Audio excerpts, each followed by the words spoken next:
Ya, baik, selamat datang, selamat, eee, menyaksikan materi tentang aturan asosiasi ya di kuliah data mining. Kita akan bahas bagaimana menganalisis asosiasi. Ya, analisis asosiasi atau association rule mining adalah teknik data mining untuk menemukan aturan asosiatif antara suatu kombinasi item. Nah, contoh dari aturan asosiatif adalah analisa pembelian di suatu pasar swalayan. Adalah dapat diketahuinya berapa besar kemungkinan seorang pelanggan membeli roti bersamaan dengan susu. Ya. Dengan pengetahuan tersebut, pemilik pasar swalayan dapat mengatur penempatan barangnya atau merancang promosi pemasaran dengan memakai kupon diskon untuk kombinasi barang-barang tertentu. Karena analisis asosiasi menjadi terkenal karena aplikasinya untuk menganalisa isi keranjang belanja di pasar swalayan. Nah, analisis asosiasi juga sering disebut dengan istilah market basket analysis. Jadi analisis untuk keranjang pasar ya. Tuh. Ada dua kategori di sini, frequent item set mining method dan pattern evaluation method. Nah, di sini kita akan belajar yang frequent item set mining methods dulu ya. Nah, apa sih frequent pattern analysis? Nah, yang dimaksud pola frekuensi ya, pola frequent pattern itu adalah sebuah pola, yaitu satu set item bisa suburutan atau substruktur atau yang lainnya, pokoknya rangkaian ya, dimana satu sama lain itu ada keterikatan, ada asosiasi, ada hubungan yang sering muncul dalam kumpulan data.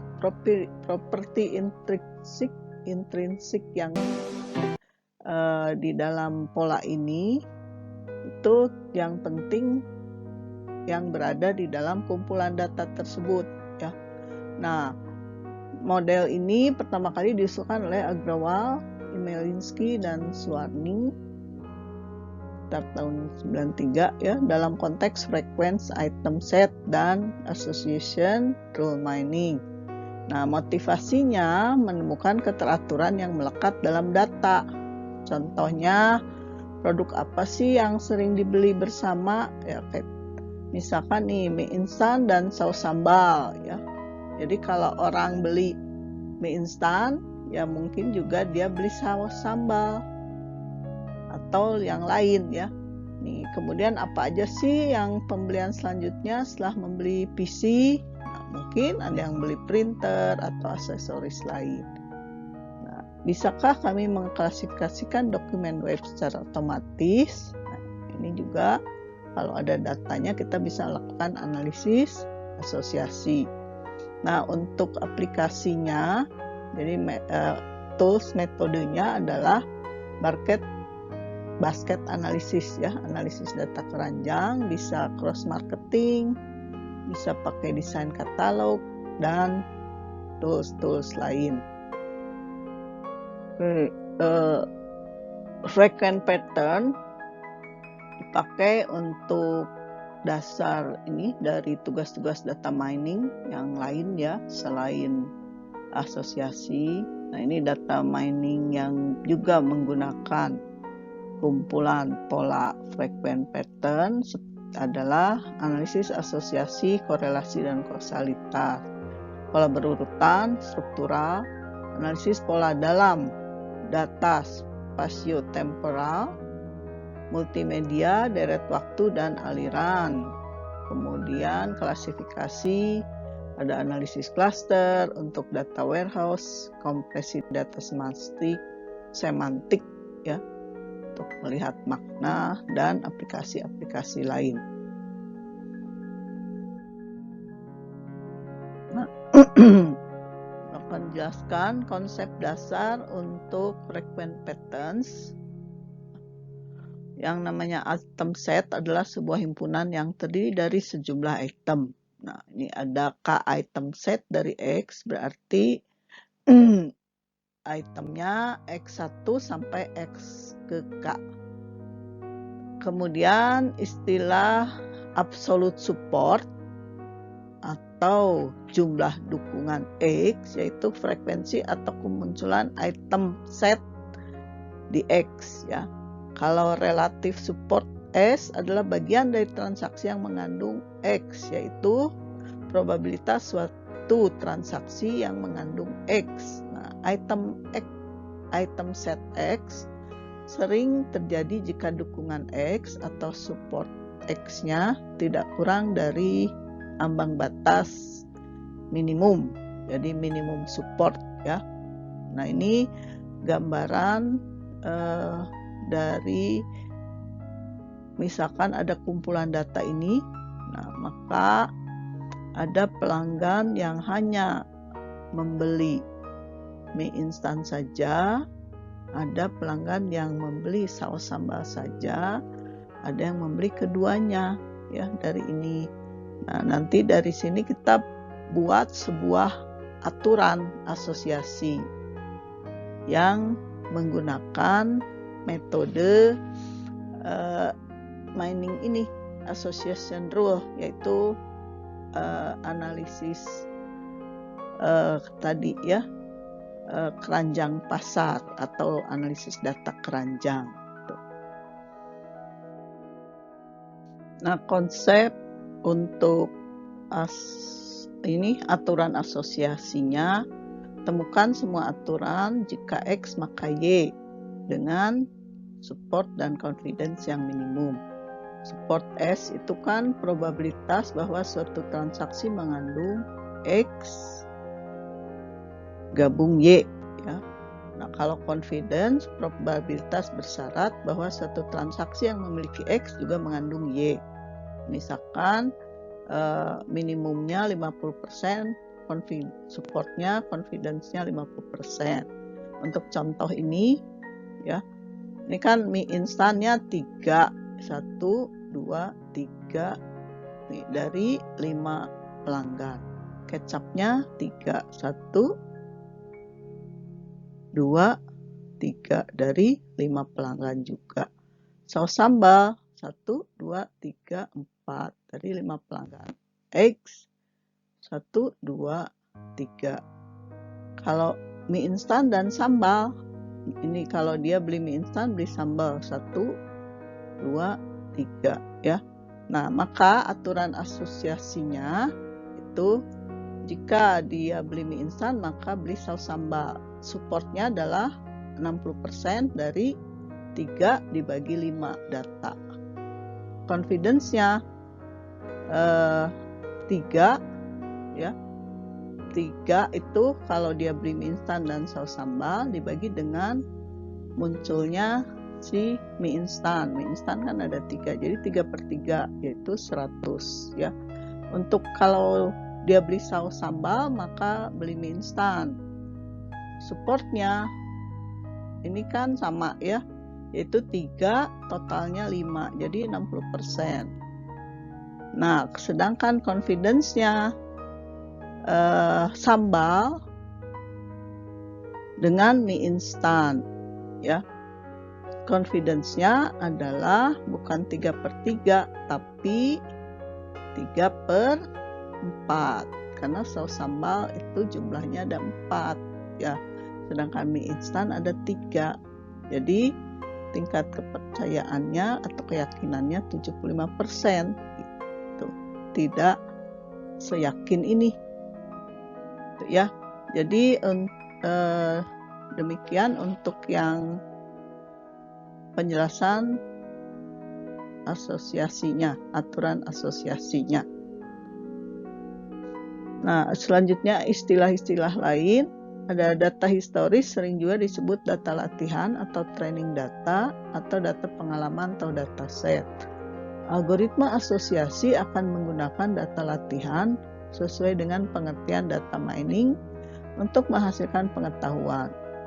Himpunan item yang dilambangkan dengan I adalah himpunan dari semua jenis item yang akan dibahas. Nah, jika A maka B, ditulisnya A panah B ya.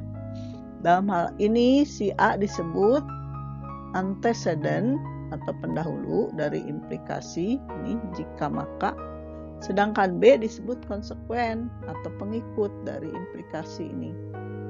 Nah, aturan asosiasi yang kelak akan dihasilkan harusnya memenuhi dua sifat, yaitu baik A maupun B adalah himpunan bagian murni dari I. Jadi A dan B itu adalah himpunan subset dari I. Ya. Himpunan A dan B adalah dua himpunan yang saling lepas. Jadi A irisan B itu kosong, ya. A, B itu saling lepas, tapi nanti ketika ada ketergantungan kan, jika A maka B artinya memiliki implikasi seperti ini.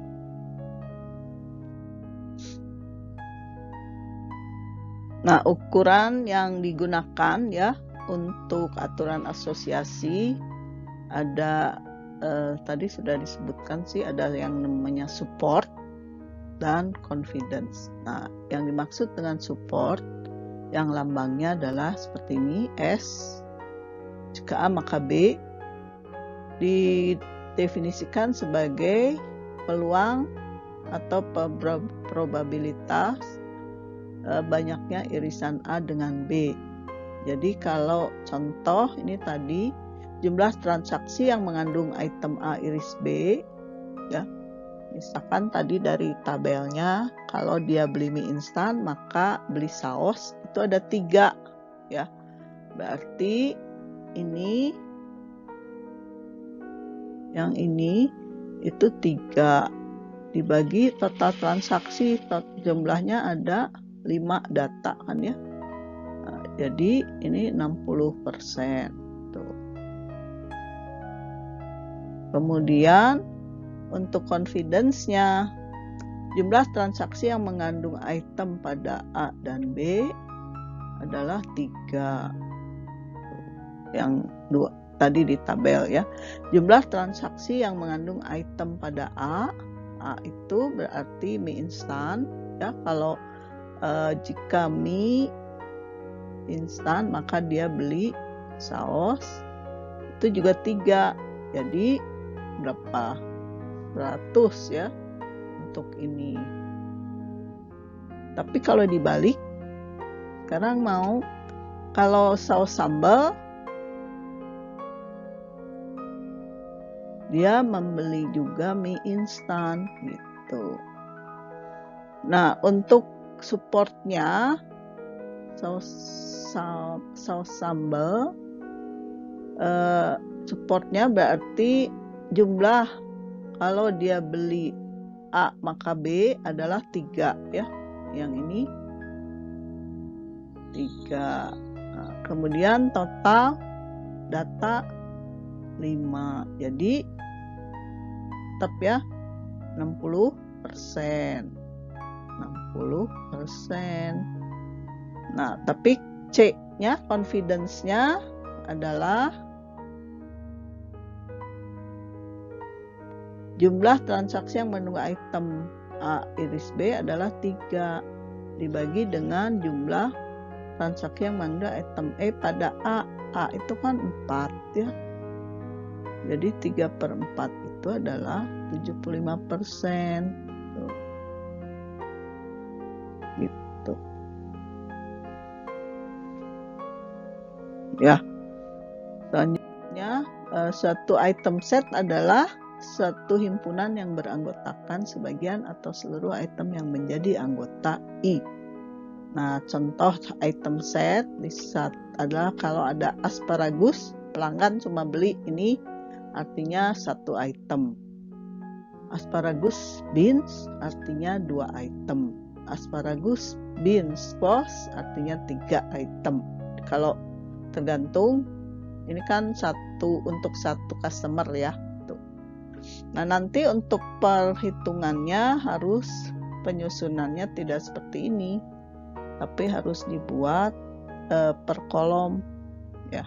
Tuh. Nanti dicontohkan ya.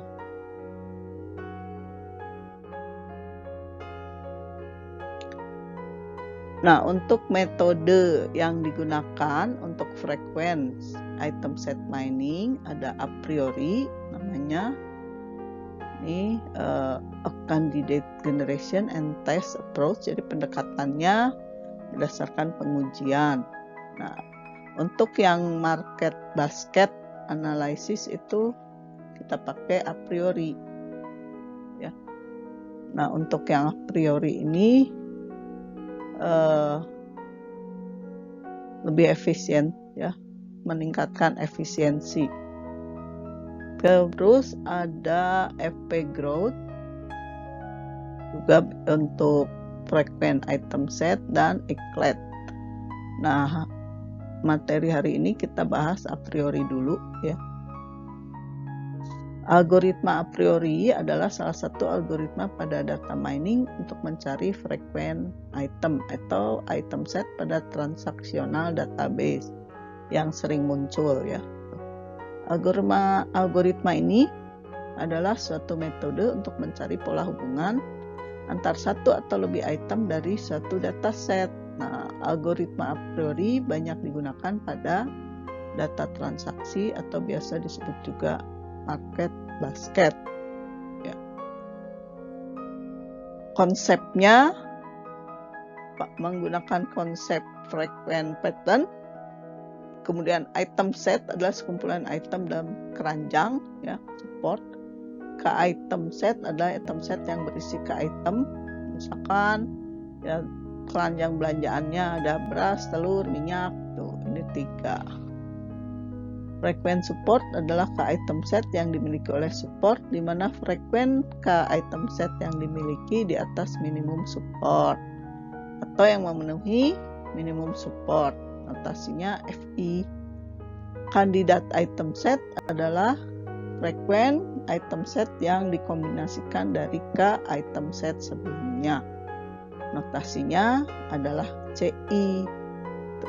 Nah, sekarang kita akan coba pakai data belanja ya untuk di WK. Jadi pakai data ini nanti bisa di download ya, belanja CSV. Nah, tapi posisi seperti ini harus diubah menjadi, jadi ini nama pelanggan, kemudian ada berapa jenis ini datanya. Seperti yang ada di belanja CSV, nanti silahkan dibuka ya, yaitu ada 7 jenis ya, ini 8 karena ada data pelanggan. Tuh. Caranya, kalau ini sudah di preprosesnya buang data customer, nanti masuk ke menu associate ya. Nah, pakai parameter default dulu. Nah, berdasarkan parameter default nanti akan dihasilkan ini, artinya dimulai dengan minimum supportnya 100% ya, kemudian dan berhenti pada 35% setelah 13 kali nih. Hasilnya ini adalah asosiasi rule-nya atau aturan asosiasinya, di mana di sini yang beli asparagus kecenderungan untuk tidak membeli green peppers. Nah, lihat juga yang lainnya ya. Nah, gitu. Selanjutnya tinggal mengerjakan tuh. Nah, untuk variasi nanti sebelum tugas ya, atur jumlah rules, jadi ganti 6 rule-nya di sini. Tadi defaultnya 10 ya. Kemudian kita ganti 5 sehingga kita punya aturan asosiasi. Ini aturan asosiasinya hanya ada 5. Nah, kita ganti 5. Nah, di tugas sesuaikan dengan permintaan soal ini. Pakai data weather nominal, ngambil dari CWK ketika install ya. Terus gimana pakai data default, bagaimana kalau rule-nya jadi 6, bagaimana ini output item setnya diganti gitu. Ada dua, yang satu weather nominal, yang satu pakai supermarket. Nah, ikuti seperti yang ada di sini ya. Demikianlah, semoga materi ini bisa dipahami. Terima kasih.